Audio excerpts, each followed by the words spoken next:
I'm Joy Brown, and this is WebMD's Ask the Dentist. With Dr. Stephen Roth, a cosmetic and aesthetic specialist from Manhattan. Speed on 3. Teleprompter up.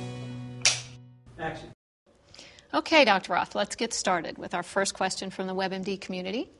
I had a mouth guard made to help with nighttime teeth grinding, but stopped wearing it because it hurt my front lower teeth. Now my gums are bleeding when I brush and sometimes throughout the day. Could teeth grinding be causing the bleeding?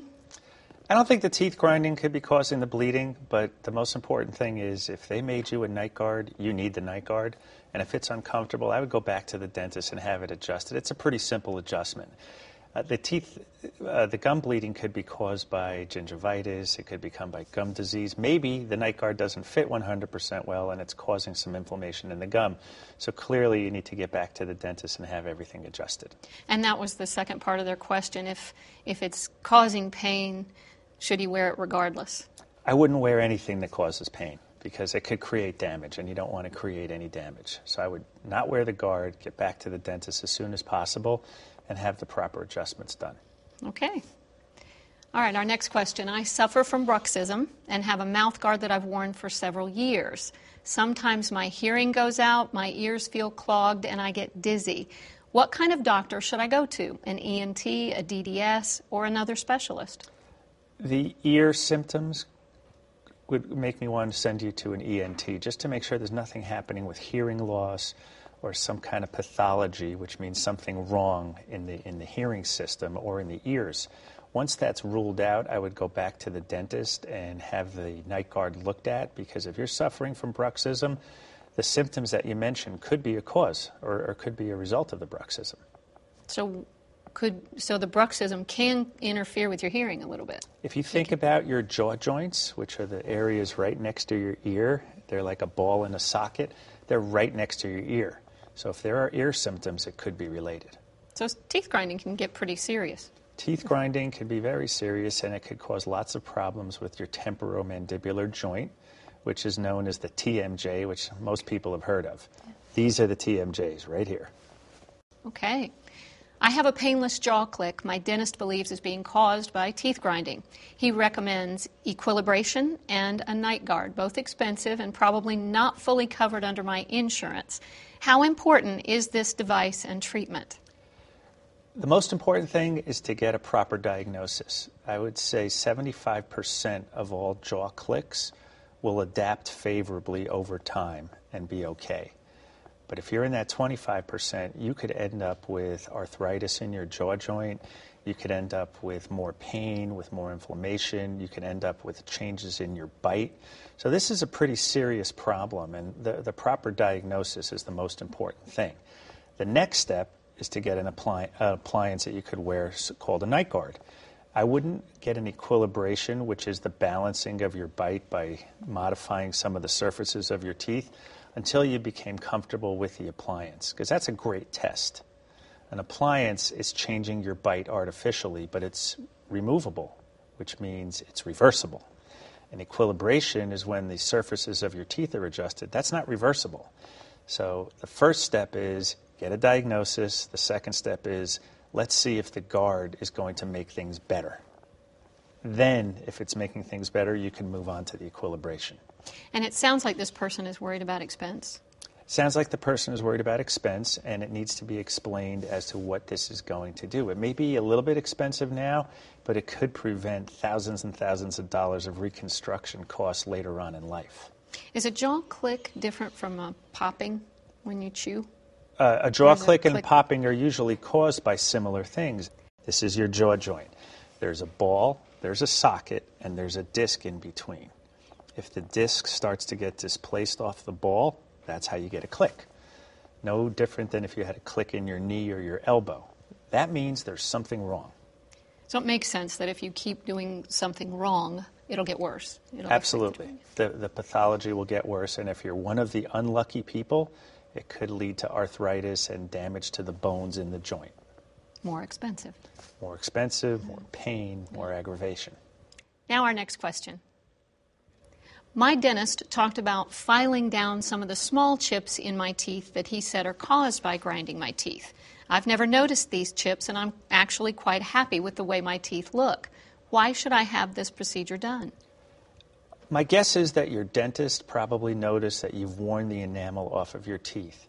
Enamel is the hardest substance in the human body. If you're wearing out the enamel, the next layer is called the dentin, and that's much softer, and it's going to wear out much more quickly and can lead to nerve damage in your teeth. So if your dentist wants to put some restorative material to prevent that from happening, it's probably a good idea. Sounds like he wants to file them down. Is that common if you get irregularities in the surfaces of the teeth? The filing down is similar to what we said before, equilibration, and that's balancing the contacts in your teeth so they meet evenly. So as you wear your teeth, at least they'll wear out evenly. Okay, so the bottom line, though, is you should listen to what your dentist is advising? You should listen to what your dentist is advising, but also have the dentist show you maybe with some photos or some x-rays what's really going on so you fully understand it. The best patient is an informed patient. But it sounds like the dentist wouldn't recommend the evening out of the teeth unless there was a reason. There must be a problem there, but once again, get an accurate diagnosis and understand the diagnosis before you do anything. Okay, good. Another question. I recently read an article that stated some dental problems like teeth grinding or misaligned bite can cause migraines. If these dental problems are corrected, can it really cause migraine headaches to stop? I could tell you from personal experience that many of my patients who have problems with headaches and migraines will notice dramatic improvement when they get a night guard and when they get the proper appliance made. And that's because the diagnosis of the migraine may not be 100% accurate.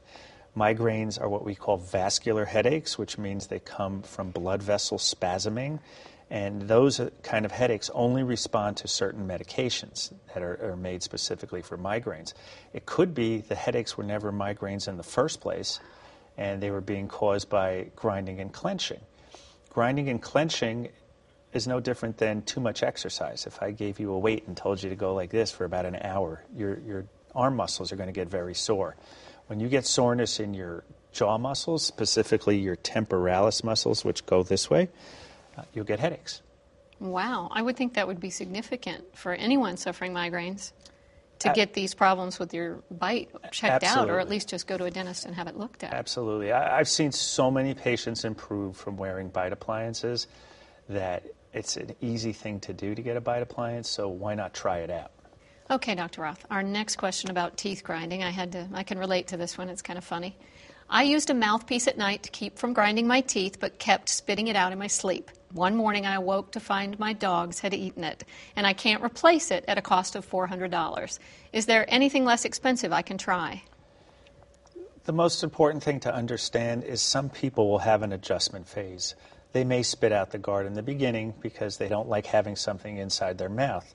The ultimate goal, though, is to protect their teeth. So you can go and get something less expensive, but it's not going to do the same job as the custom-made night guard that's well adjusted to your bite. Because I know they make them for athletes. You can buy them at the sports store.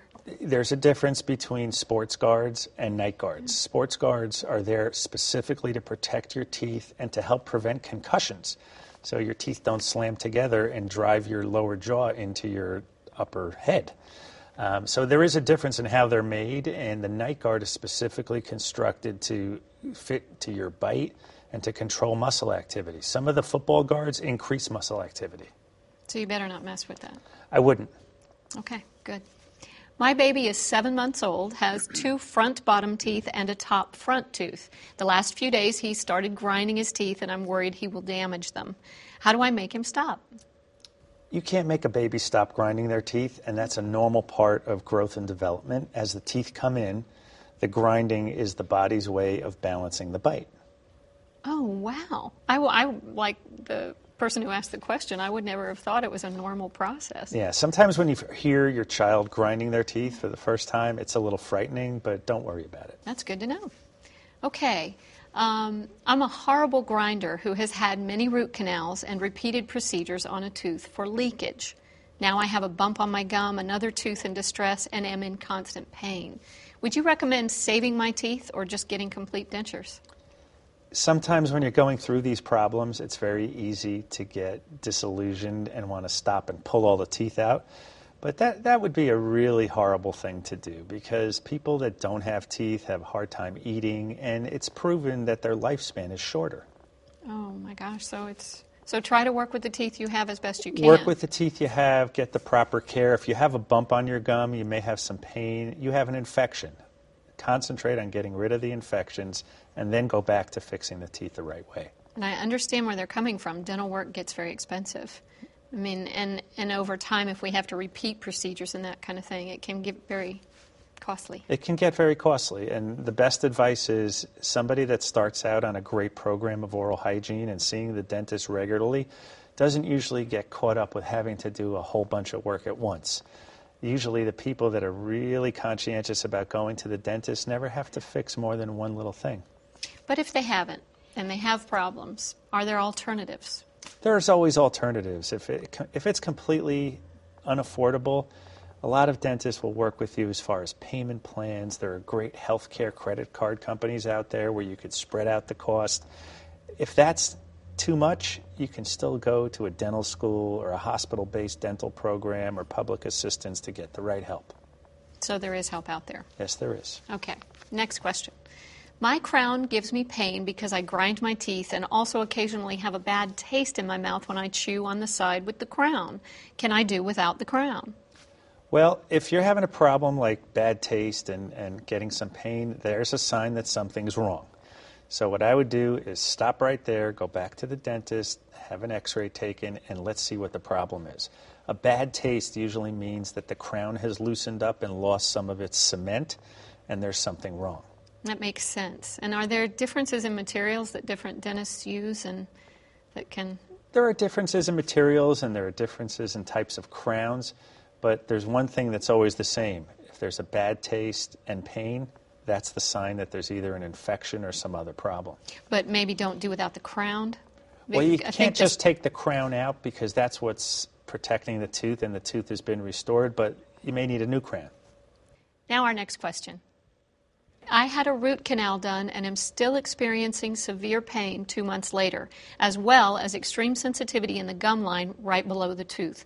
I also grind my teeth and just started using Oragel and hydrogen peroxide to clean. Any suggestions? If you're having that kind of pain, the first thing I would do is go right back to the either endodontist or general dentist that did the root canal, because that's the sign that either something is wrong or there's further infection that wasn't cleaned out. I don't think it's related to the grinding, but it could be that the bite is off. So the best thing to do is go back to the professional who did it and find out what the issue is. Essentially, I thought a root canal was actually to relieve pain. A root canal removes the nerve of the tooth, so there should be no pain. And if there is pain, there's either some more nerve tissue in there or something became infected. So get back in there. Get right back in there. Okay. I've had a constant pain for a year in my right upper gum. My dentist says it's not gum disease and my x-rays were normal. I'm a grinder with sensitivity to hot and cold on the right side. I've taken a muscle relaxant but can't get rid of the pain. What can I do? Well, taking the muscle relaxant will relax the muscles. And if the pain is being caused by an infection or something wrong with the nerve, the muscle relaxant is not going to help. So this patient needs an accurate diagnosis. If the dentist is saying there isn't a problem, I would ask the dentist to look further or see another dentist. Yeah, maybe a second opinion is warranted here. Okay. I was laid off and am without dental insurance. I live with TMJ and teeth grinding, have broken 3 molars, and can only eat on one side of my mouth. What do you recommend I do to get these teeth taken care of and pay a reasonable price? I think that any patient has a lot of options. There are dentists out there who have payment plans. There are dentists who have healthcare credit card companies that they work with that will help them pay for the dental work.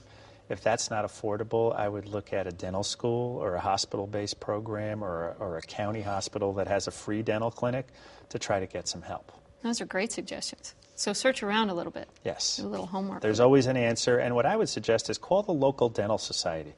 There is one in every major city in every state. They'll help you. Oh, that's a great tip. I never would have thought of the dental society. And there's one so locally. There's a local dental society in every city in America. Okay. My daughter had a root canal and experienced facial weakness from the anesthetic, followed by pain in her jaw and ear that continues. Her doctor thinks a tooth is cracked or she's grinding. Can nerve damage from the needle be causing her pain? Nerve damage from the needle can be causing the pain, and I would say that your daughter needs to get an accurate diagnosis of what the problem is. Facial weakness can be caused by the anesthetic, but the anesthetic wears off. So if the problem is still there the next day, I would definitely go see a specialist, maybe an oral surgeon, to diagnose what the problem is.